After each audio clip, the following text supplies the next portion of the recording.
ನಮ್ಮ ಅಜ್ಜಿ ನೆನಪಾದವು. ನನ್ನ ಮಗಳ ಜೊತೆ ಟೆಂಪಲ್ ವಿಸಿಟ್, ಅಣ್ಣಯ್ಯ ಬರ್ಡೇ ಕೇಕ್ ಕಟ್ ಮಾಡಿಸಿದ್ವು. ನನ್ನ ಲೈಫಲ್ಲಿ ಆಗಿದ್ದು worst experience and first experience. ನಗಬೇಕು ಅಳಬೇಕು ಅಂತ ಗೊತ್ತಾಗ್ತಿಲ್ಲ. ನಮ್ಮ ಅಮ್ಮ ಬೈತೈತೆ. ಬೈದಲ್ಲ ಏನು ಮಾಡ್ತಾರೆ? ಹಾಯ್ ಹಲೋ ನಮಸ್ಕಾರ. ನನ್ನ HRK ಲೈಫ್ ಸ್ಟೈಲ್ ಯೂಟ್ಯೂಬ್ ಚಾನಲ್ನಲ್ಲಿ ಮತ್ತೊಂದು ಹೊಸ ವಿಡಿಯೋಗೆ ನಿಮ್ಮೆಲ್ಲರಿಗೂ ಕೂಡ heartly welcome and welcome back. ಯಾವೆಲ್ಲ ನನ್ನ ಯೂಟ್ಯೂಬ್ ಚಾನಲ್ನ ಸಬ್ಸ್ಕ್ರೈಬ್ ಮಾಡ್ಕೊಂಡು ನೋಡ್ತಾ ಇದ್ದೀವಿ ಎಲ್ರಿಗೂ ಕೂಡ ಥ್ಯಾಂಕ್ ಯು ಸೊ ಮಚ್. ಹಾಗೆ ನೀವು ಯಾವೆಲ್ಲ ಸಬ್ಸ್ಕ್ರೈಬ್ ಮಾಡ್ಕೊಂಡಿಲ್ಲ ಪ್ಲೀಸ್ ಹೋಗಿ ಸಬ್ಸ್ಕ್ರೈಬ್ ಮಾಡ್ಕೊಳ್ಳಿ. ಹಾಗೆ ಪಕ್ಕದಲ್ಲಿ ಕಾಣೋ ಬೆಲ್ ಬಟನ್ ಕೂಡ ಕ್ಲಿಕ್ ಮಾಡಿ. ಹೀಗೆ ಮಾಡೋದ್ರಿಂದ ನಾನು ಮಾಡೋ ಎಲ್ಲ ವಿಡಿಯೋದ ಫಸ್ಟ್ ನೋಟಿಫಿಕೇಶನ್ ನಿಮಗೆ ಬರುತ್ತೆ. ಆ್ಯಂಡ್ ಈ ವಿಡಿಯೋ ಇಷ್ಟ ಆದರೆ ಲೈಕ್ ಮಾಡೋದು ಮರಿಬಿಡಿ.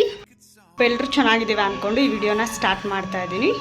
ಏನಪ್ಪ ಅಂತ ಹೇಳಿದ್ರೆ, ಇವತ್ತು ನನ್ನ ಮಗಳನ್ನ ಕರ್ಕೊಂಡು ದೇವಸ್ಥಾನಕ್ಕೆ ಹೋಗ್ತಾ ಇದ್ದೀನಿ, ಗಣಪತಿ ಟೆಂಪಲ್ಗೆ. ಬಿಕಾಸ್ ನನ್ನ ಮಗಳದು ಜಾತಕ ಬರೆಯೋಕ್ಕೆ ಕೊಟ್ಟಿದ್ದೆ. ಸೊ ಅದನ್ನು ತೊಗೊಂಡು ಬರೋಕ್ಕೆ ಅಂತ ಹೇಳಿ ಹೋಗ್ತಾ ಇದ್ದೀನಿ. ನಮ್ಮ ಊರಲ್ಲಿ ಕೊಡ್ತಾ ಇದ್ವಿ, ಬಟ್ ಶನಿವಾರ ಮಾತ್ರ ಬರೆಯೋದಂತೆ. ಸೊ ನನಗೆ ಯಾಕೋ ಬೇಗ ಬರೆಸ್ಬೇಕು ಅನ್ನಿಸ್ತು. ಹಾಗಾಗಿ ನಮ್ಮ ಪಾಪುದು ನಾಮಕರಣ ಮಾಡಿದ್ವಲ್ಲ, ಅಲ್ಲೇ ಜಾತಕ ಬರೆಯೋಕ್ಕೆ ಕೊಟ್ಟಿದ್ದೆ, ಅಲ್ಲಿಗೆ ಹೋಗ್ತಾ ಇದ್ದೀನಿ. ಸೊ ನನ್ನ ಮಗಳಿಗೂ ಇವತ್ತು ಸ್ನಾನ ಮಾಡಿಸಿದ್ದೆ, ಹಾಗಾಗಿ ದೇವಸ್ಥಾನಕ್ಕೆ ಹೋಗ್ತಾ ಇದ್ದೀವಿ. ಒಬ್ಬಳು ಬಂದ್ಬಿಡ್ಬೋದು, ನನ್ನ ಮಗಳು ನಿಂತ್ಕೊಂಡು ನಡ್ಕೊಂಡು ಬರೋಷ್ಟೊಳಗೆ ಸುಸ್ತಾಗೋಯ್ತು. ಸೊ ಫೈನಲಿ ನಾವು ರೀಚ್ ಆಗಬೇಕಾಗಿದ್ದು ಗಣೇಶನ ಟೆಂಪಲಿಗೆ ಬಂದ್ವಿ.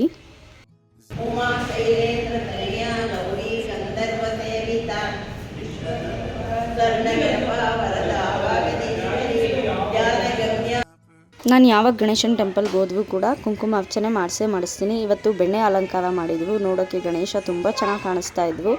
ನಾನು ಕೂಡ ಕುಂಕುಮ ಅರ್ಚನೆ ಮಾಡಿಸ್ದೆ. ಆ್ಯಂಡ್ ಅಲ್ಲಿ ತುಂಬ ವಯಸ್ಸಾದವೆಲ್ಲ ಬಂದು ಏನು ಹೇಳ್ತವೆ, ಭಕ್ತಿಗೀತೆಗಳನ್ನ ಸಂಜೆ ಹೊತ್ತು ಕೂತ್ಕೊಂಡು ಹೇಳ್ತವೆ ಅಂತ ಇವತ್ತೇ ಗೊತ್ತಾಗಿದ್ದು. ಬಿಕಾಸ್ ನಾನು ಇವತ್ತೇ ಫಸ್ಟ್ ಹೋಗಿದ್ದು ಸಂಜೆ ಟೈಮ್ ದೇವಸ್ಥಾನಕ್ಕೆ.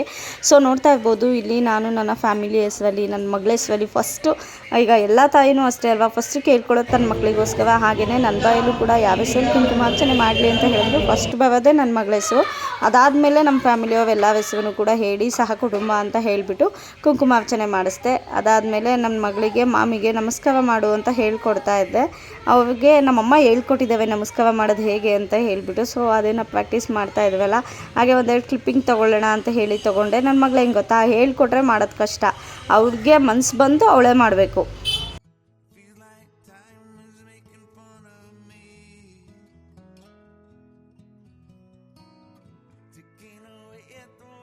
ಒಬ್ಬರು ಅಜ್ಜಿ ನನ್ನ ಮಗಳನ್ನ ಎತ್ಕೊಂಡ್ರು. ಅವ್ರು ನೋಡಿದಾಗ ನನಗೆ ಸೇಮ್ ನಮ್ಮ ಅಜ್ಜಿ ನೋಡ್ದಂಗೆ ಆಯಿತು. ನಮ್ಮ ಅಜ್ಜಿ ಇದ್ದಿದ್ವೆ ನಮ್ಮ ಅಜ್ಜಿ ಕೂಡ ಹೇಗೆ ಎತ್ಕೊಳ್ಳೋದು ಅಂತ ಅನಿಸುತ್ತೆ ಅಲ್ವಾ. ಅದಾದಮೇಲೆ ಶರತ್ತಣ್ಣಯ್ಯ ಪ್ರತಿ ವರ್ಷ ನನ್ನ ಬರ್ಡೇಗೆ ಕೇಕ್ ಕಟ್ ಮಾಡಿಸ್ತಾ ಇದ್ವು. ಬಟ್ ಈ ಸಲ ಏನೋ ಸ್ಯಾಲ್ರಿ ಆಗಿರಲಿಲ್ಲ ಅಂತ ಹೇಳಿಬಿಟ್ಟು ಪಾಪ ಬರ್ಡೇ ದಿನ ಬರಲಿಕ್ಕಾಗಲಿಲ್ಲ. ಹಾಗಾಗಿ ನೆನಪಿಟ್ಕೊಂಡು ಬರ್ಡೇ ಕಳೆದೊಂದು ವಾರ ಆದಮೇಲೆ ಊರಿಂದ ಅವ್ರ ಕೆಲಸ ಮುಗಿಸ್ಕೊಂಡು ಬಂದು ನನಗೋಸ್ಕರ ಅಂತ ಟೈಮ್ ಕೊಟ್ಟು ಕೇಕ್ ಕಟ್ ಮಾಡಿಸಿದ್ರು. Thank you so much.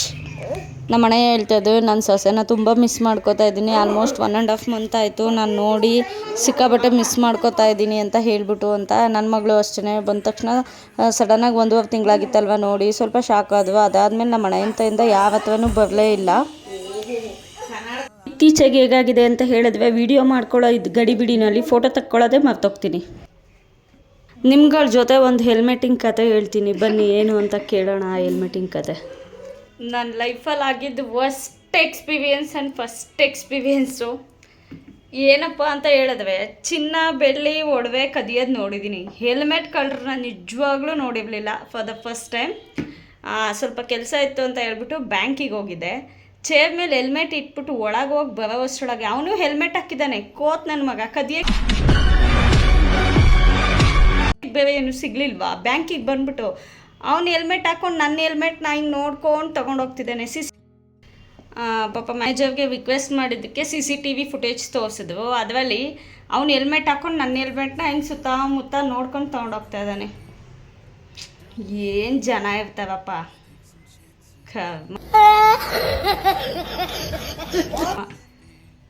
ಎಂಥ ಹುಚ್ಚ ಇರಬೇಕಲ್ವ ಅವನು.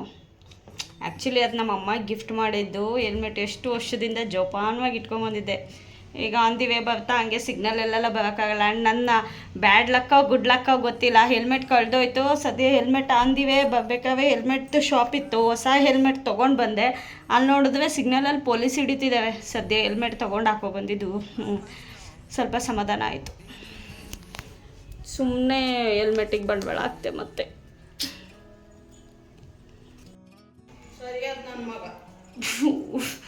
ನಗಬೇಕು ಅಳಬೇಕು ಅಂತ ಗೊತ್ತಾಗ್ತಿಲ್ಲ. ನಮ್ಮ ಅಮ್ಮ ಬೈತೈತೆ. ಬೈದಲ್ಲ ಏನು ಮಾಡ್ತಾರೆ? ಅವಧಿ ಎಷ್ಟು ಕೊಟ್ಟಿದ್ವಿ ಅವತ್ತು ಗಾಡಿ ತಗೊಂಡಾಗ? 1,000 ಕೊಟ್ಟಿದ್ದು. ಈಗ 1,000 ರೂಪಾಯಿ ಅದೇ 5,000 ಆಗೈತೆ, 10,000 ಆಗುತ್ತೆ ನಮಗೆ. ನಮ್ಮ ಮಿಡ್ಲ್ ಕ್ಲಾಸ್ ಜನಕ್ಕೆ ಅವ್ನು ಭಾಗದ ಬಾಯಿ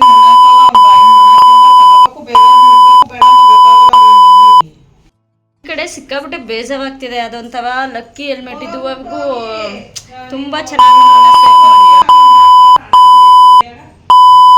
ನಮ್ಮಮ್ಮ ಬಾಯಿಗೆ ಬಂದಂಗೆ ಬೈತೈತೆ. ನಂದು ಹೆಲ್ಮೆಟ್ ಕಳೆದೋಗಿದೆ, ಅವ್ನು ದೊಡ್ಡದಾಗಿ ಏನಾದರೂ ಕಳೆದೋಗ್ಲಿ, ಯಾರಾದರೂ ಬೇರೆ ಕತ್ಕೊಳ್ಳಿ, ಶಾಪ ನಂದು.